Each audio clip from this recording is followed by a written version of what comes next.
Hi everyone, it's Danny. This is the second part of the Repotting Orchids guide that I started yesterday. And today we will discuss about the different types of medium that are most commonly used and which one suits best what orchid. The bark medium is by far the most commonly used medium for orchids, and what's great about it is that it can retain moisture for a decent amount of time, and also it provides air to the roots because of its chunky appearance. Now, the orchids that do prefer this medium are of course the Phalaenopsis, which do require moisture but also a very good ventilation to the roots, and Callia orchids, since they like to dry up pretty fast. And bark medium tends to dry up faster than other mediums.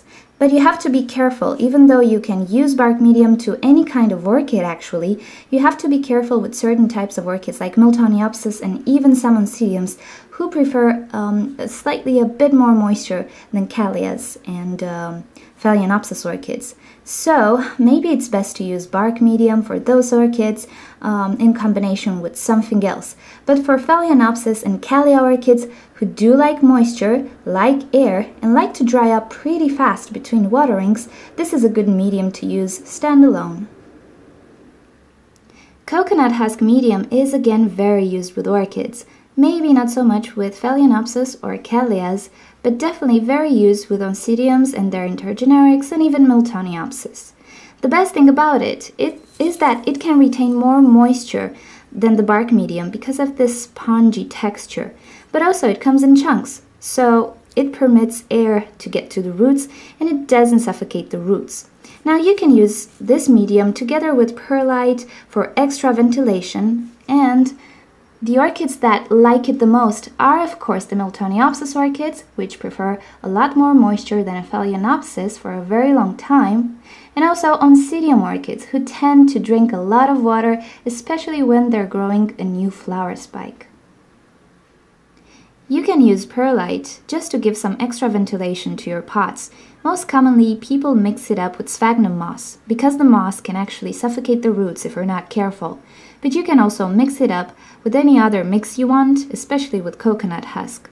Now, the good thing about this is that it's rather spongy, so it retains a lot of water, but also it doesn't break down. So this actually traps air within the pot and provides air ventilation to the roots. Now, the orchids that I have with perlite are the Miltoniopsis and some Oncidium orchids who do like a lot of air to the roots, but also prefer a lot of moisture. So I'm using perlite just to make sure that I don't suffocate any roots. Another medium people use with orchids is sphagnum moss.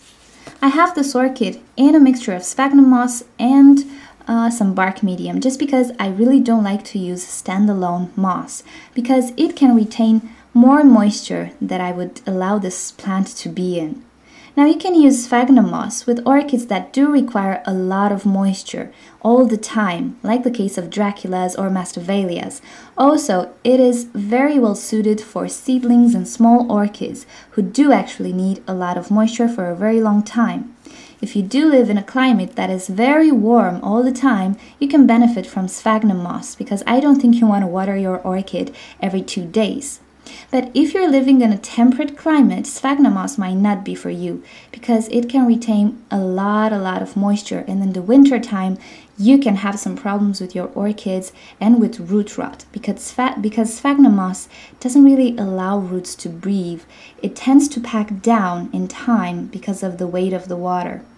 So sphagnum moss should be used very carefully. Either mix it up with some bark medium, either with perlite, either just make a very airy mix when you repot your orchids. Anyway, if you're a beginner, I would suggest staying away for a while from sphagnum moss until you catch the idea of how to water orchids and when they need water.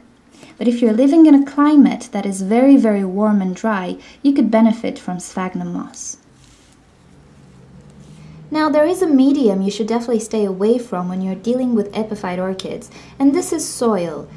Whether it's all-purpose or peat moss, you shouldn't repot your orchid in this medium because it doesn't drain so well, and the slight amount of fertilizer it may contain can actually burn the roots.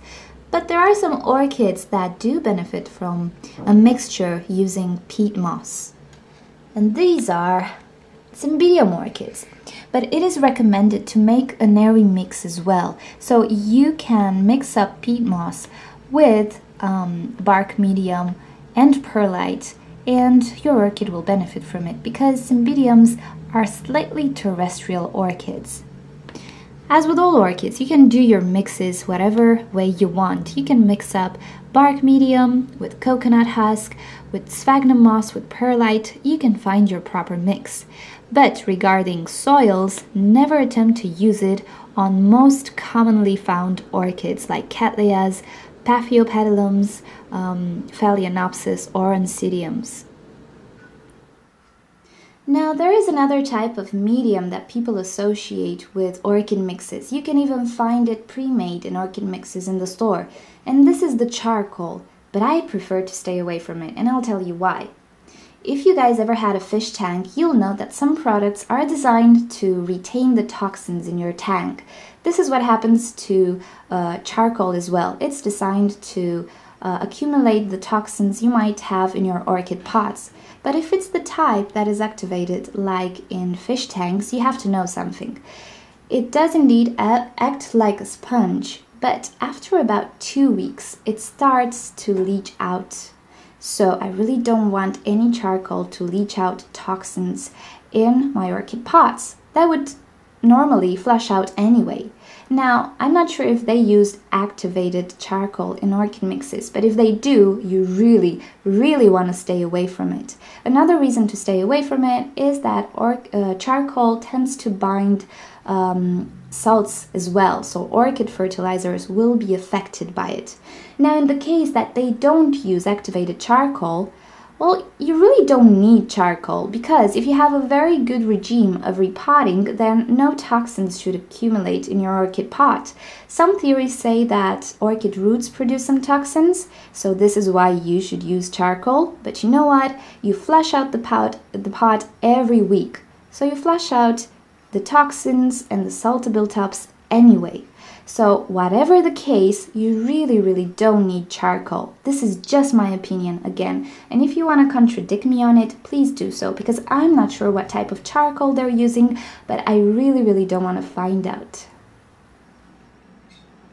Okay guys, this is about it on my opinion about orchid mixes. The bottom line is you should choose your mix according to your environment and your temperature, and of course the type of orchid you're dealing with. I don't like to use certain stuff like sphagnum moss because they just don't do so well in my environment. I have very cold winters and I can seriously damage my roots if I use sphagnum moss in winter time.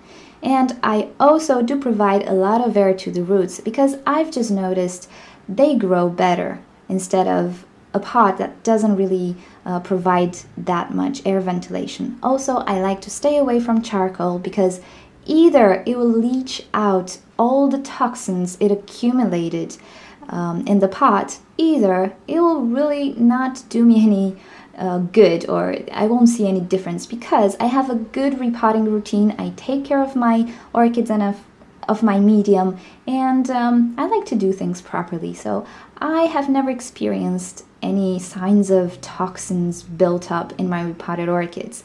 But it's really, really up to you. If you want to try it out, try it out.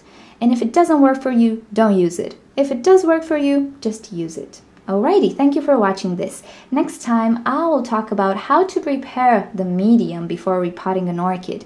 Some people do some stuff, and I agree with some stuff, I don't like some stuff, and I really think you shouldn't do some stuff. But you'll find out next time what I mean. Thanks for watching again. If you want to leave me any comments or any suggestions, please do so. If you want to have a discussion on the subject, please leave me a comment, and we'll see what we can discover about this mysterious world of orchids. I'll see you next time, guys. Bye.